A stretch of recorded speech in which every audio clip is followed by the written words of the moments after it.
Today we're walking from the site of the colliery that was at Bestwood village, which is now the engine winding house and its accompanying dynamo cab, nice cups of tea and cake. And we're walking to a place called Limby Cross, where there used to be another pit.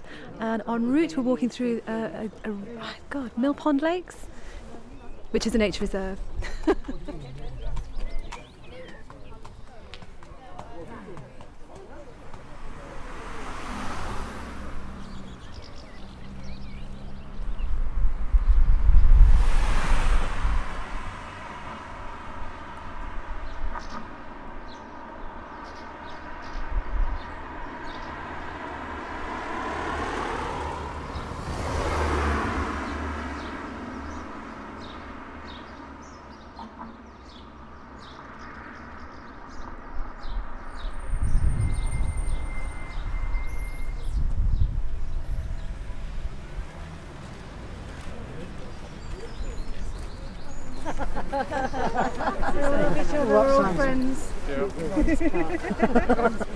A quick word of introduction. I'm Stephen Walker.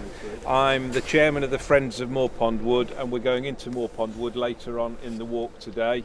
For about 15 years now, I've been leading an archaeology project in Moorpond Woods and helping the volunteers. It's a community project, discovering the remains of the cotton spinning mills that were here in the 18th century.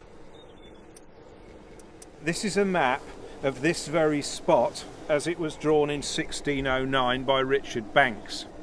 The map has obviously been transcribed, but I'm assuming that it's been transcribed accurately.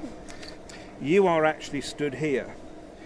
To our right here, or to my right, there is and was then a mill pond.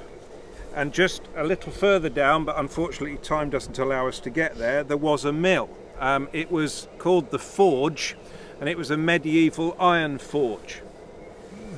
Right from the 15th century, as far as we can gather, the monks at Newstead Abbey had an iron forge here, and that continued to work right up to about 1780. In 1782-ish, the local cotton spinner, the Robinson family, applied to the owner, who was the Duke of Devonshire, to have permission to turn it into a cotton mill.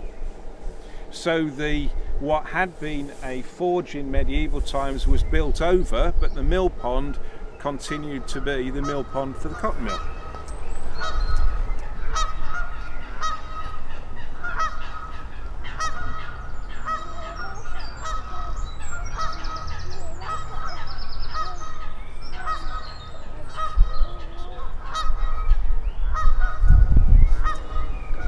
So my project really is about looking at the cotton spinning and also looking at the people who came here, because this was a rural area in 1778 when they started cotton spinning, so they needed a labour force, and my research really is to where did these people come from, what happened to the people as time went on, because the mills themselves lasted about 60 years and then they were closed, pretty much overnight actually.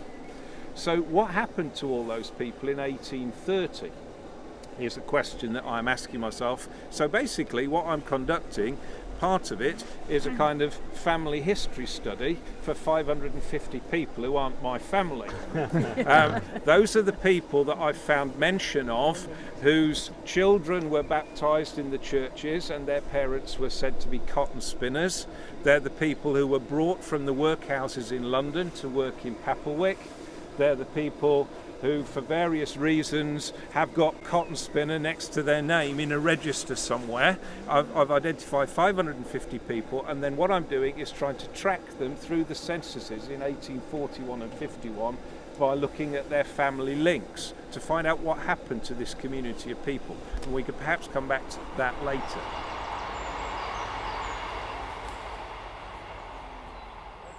So we have just walked in across here pretty much, down that boundary, and there was a leat running through here.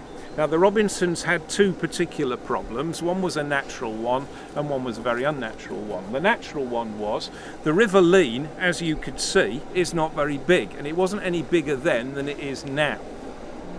So they were running 6 massive cotton mills.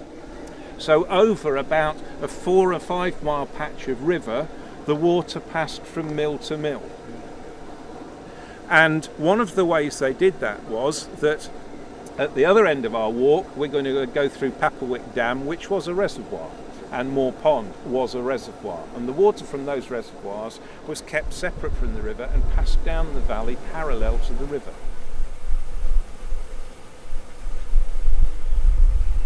Feel free to ask me questions if there's anything that particularly you would like to know. And what I thought was that we would walk up the 300 and 400 metres or so to the other end of Mill Lakes, and I'll show you where the mill was, because that is a very significant, in fact it's of national significance, but not many people know about it.